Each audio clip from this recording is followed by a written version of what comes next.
బుజ్జన మనం breaking news చూస్తున్నాం. కార్మిక సంఘాల నిరసనలు, ధర్మాలు, ప్రతిపక్షాల విమర్శలతో విశాఖ స్టీల్ ప్లాంట్ దద్దరిల్లుతోంది. 4200 మంది కాంట్రాక్ట్ కార్మికులను తొలగిస్తూ నిర్ణయం తీసుకోవడంతో నిరసనలతో హోరెత్తిస్తున్నారు. తాజాగా ఈరోజు స్టీల్ ప్లాంట్ వద్ద ప్రైవేటీకరణకు వ్యతిరేకంగా కాంట్రాక్ట్ కార్మికులు సత్యాగ్రహ దీక్ష చేపట్టారు. సాయంత్రం 6 గంటల వరకు ఈ దీక్ష కొనసాగుతుంది. అటు నిన్న మధ్యాహ్నం 12 గంటల నుంచి నిర్విరామంగా రాత్రి 2 గంటల వరకు ఆందోళన చేపట్టారు. కార్మికులు అందరికీ ఎల్లో పాస్లు ఇవ్వాలని డిమాండ్ చేశారు.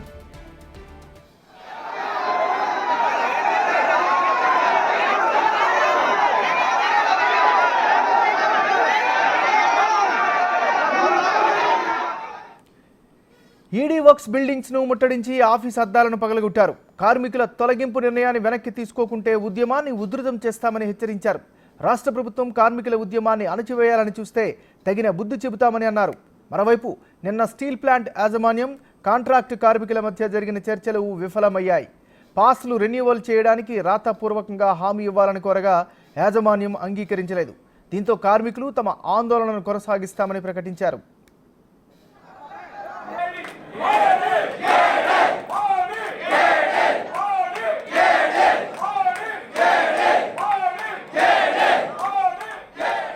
నాలుగు 4200 మంది కాంట్రాక్టు కార్మికులను తొలగించే నిర్ణయాన్ని వెనక్కి తీసుకోవాలని ప్రతిపక్ష వైసీపీ డిమాండ్ చేస్తోంది.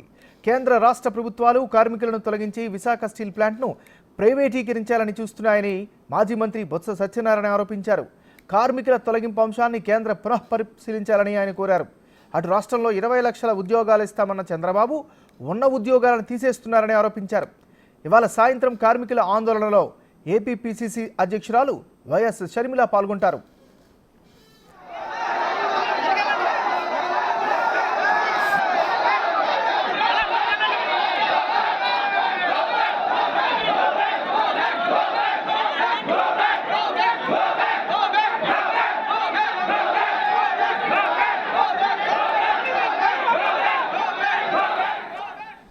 బులెటిన్ మనం బ్రేకింగ్ న్యూస్ చూస్తున్నాం. స్టీల్ ప్లాంట్ యాజమాన్యంతో కాంట్రాక్ట్ ఉద్యోగుల మీటింగ్ అయితే విఫలమైనట్టుగా తెలిసింది. సో కార్మిక సంఘాలు నిరసనలు, ధర్నాలు చేస్తున్నాయి. ప్రతిపక్షాల విమర్శలతో విశాఖ స్టీల్ ప్లాంట్ దద్దరిల్లుతోంది.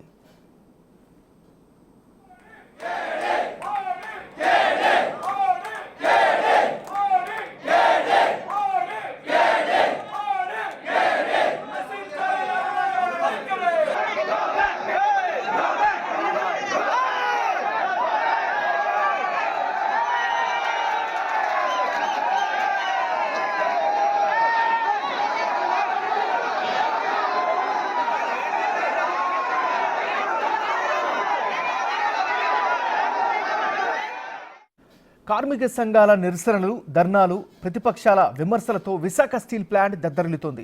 4200 మంది కాంట్రాక్టు కార్మికులను తొలగిస్తూ నిర్ణయం తీసుకోవడంతో నిరసనలతో హోరెత్తిస్తున్నారు. తాజాగా ఈరోజు స్టీల్ ప్లాంట్ వద్ద ప్రైవేటీకరణకు వ్యతిరేకంగా కాంట్రాక్టు కార్మికులు సత్యాగ్రహ దీక్ష చేశారు. సాయంత్రం 6 గంటల వరకు ఈ దీక్ష కొనసాగుతుంది. అటు నిన్న మధ్యాహ్నం 12 గంటల నుంచి నిర్విరామంగా రాత్రి 2 గంటల వరకు ఆందోళన జరిగింది. కార్మికులందరికీ ఎల్లో పాస్లు ఇవ్వాలని డిమాండ్ చేశారు. ఇక ఇదే అంశానికి సంబంధించి మరింత తాజా సమాచారాన్ని రిపోర్టర్ రాజు అందిస్తారు. రాజు, ప్రస్తుతం విశాఖ అంతా కూడా స్టీల్ ప్లాంట్ ఉద్యమంతో అతడు చెప్పొచ్చు. ముఖ్యంగా చూస్తే విశాఖలో అనేక ప్రాంతాల్లో కూడా ఈ రోజు కార్మికులతో పాటుగా విశాఖకు సంబంధించినటువంటి నగరవాసులు కూడా ఈ ఆందోళనలో పాల్గొంటున్నటువంటి పరిస్థితి కనిపిస్తుంది. ముఖ్యంగా అటు స్టీల్ ప్లాంట్ రక్షణ కోసం అంటూ ఉత్తరాంధ్రకి సంబంధించినటువంటి ఇంటలెక్చువల్స్ అంతా కూడా ఈ రోజు అటు అంటే అంబేద్కర్ విగ్రహం దగ్గర నుంచి గాంధీ విగ్రహానికి ఒక మెమరాండం ఇచ్చి ఆ తర్వాత దీక్ష చేపట్టడానికి అయితే సిద్ధమవుతున్నటువంటి పరిస్థితి ఉంది. అదేవిధంగా కాంట్రాక్ట్ కార్మికులు ముఖ్యంగా ఈ విశాఖ స్టీల్ ప్లాంట్ దగ్గర దాదాపుగా 4200 మందిని తొలగిస్తున్నారని ఆందోళన చేస్తున్నారు. ఈ రోజు ఉదయం 10 గంటల నుంచి సాయంత్రం 6 గంటల వరకు కూడా నిరసన దీక్ష చేపడుతున్నటువంటి పరిస్థితి ఉంది. మరికొద్ది సేపట్లో విశాఖ జీవీఎంసీ దగ్గర దగ్గర ఉన్నటువంటి గాంధీ విగ్రహం దగ్గరికి ప్రస్తుతం అయితే వైఎస్ షర్మిల కాంగ్రెస్ పార్టీ రాష్ట్ర అధ్యక్షురాలు వైఎస్ షర్మిల అయితే ప్రస్తుతం ఇక్కడికి చేరుకొని ఉన్నారు. ఇక్కడ దీక్షలో కూడా పాల్గొంటున్నటువంటి పరిస్థితి అయితే కనిపిస్తుంది. సాయంత్రం 4 గంటలకు స్టీల్ ప్లాంట్ దగ్గర నిరసన దీక్షలో వైఎస్ షర్మిల అయితే పాల్గొనే అవకాశం అయితే కనిపిస్తుంది. ఇప్పటికీ అంటే ముఖ్యంగా చూస్తే ఎక్కడికక్కడ వీళ్ళు ఈ దీక్షకు సంబంధించి ఆందోళనలు అయితే కొనసాగుతున్నటువంటి పరిస్థితి అయితే కనిపిస్తుంది. ఎందుకంటే గత కొన్ని రోజులుగా మనము అంటే ముఖ్యంగా చూస్తే ఈ స్టీల్ ప్లాంట్ కి సంబంధించి దాదాపుగా 1000 రోజులకు పైనుంచే ఈ ఆందోళన అనేది చేస్తూ ఉన్నా కానీ ఆందోళనకు సంబంధించి ఇప్పటివరకు కేంద్ర రాష్ట్ర ప్రభుత్వాలు ఒక పక్క నుంచి వీళ్ళు ప్రైవేటీకరణ జరగదు అని చెప్తూనే ఆ ప్రైవేటీకరణ అంశాన్ని తెరమీదగా తీసుకొస్తున్నటువంటిది అయితే మనమైతే చూడొచ్చు. అంటే ఆ స్టీల్ ప్లాంట్ కి సంబంధించినటువంటి కార్మికులను కూడా వీళ్ళు ఎక్కడికక్కడ తొలగిస్తూ వస్తున్నారు. దీంతో ఆ స్టీల్ ప్లాంట్ కి సంబంధించి ప్రైవేటీకరణ అంశం అనేది తెర మీద ఉన్నటువంటి పరిస్థితి కనిపిస్తుంది. ఈ నేపథ్యంలోనే ప్రస్తుతం విశాఖలో అటు అంటే ఇంటలెక్చువల్స్ కవులు కళాకారులతో ఒక భారీ ర్యాలీ అయితే జరుగుతున్నటువంటి పరిస్థితి కనిపిస్తుంది. దీంతో పాటు అటు స్టీల్ ప్లాంట్ లో కాంట్రాక్ట్ కార్మికులందరూ కూడా స్టీల్ ప్లాంట్ గేట్ బయట నిరసన దీక్ష ప్రవేశంలో ఆందోళన చేస్తున్నారు. గాంధీ విగ్రహం దగ్గర మరికొన్ని ఆందోళనలు అయితే జరుగుతున్నటువంటి పరిస్థితి కనిపిస్తుంది.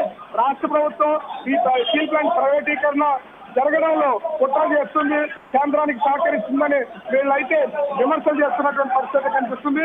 ఓవరాల్ గా చూస్తే ప్రస్తుతం అయితే వైజాగ్ లో విశాఖ ఉక్కు కోసం ర్యాలీలు ఆందోళన కొనసాగుతున్నటువంటి పరిస్థితి కనిపిస్తుంది. Thank you Raju.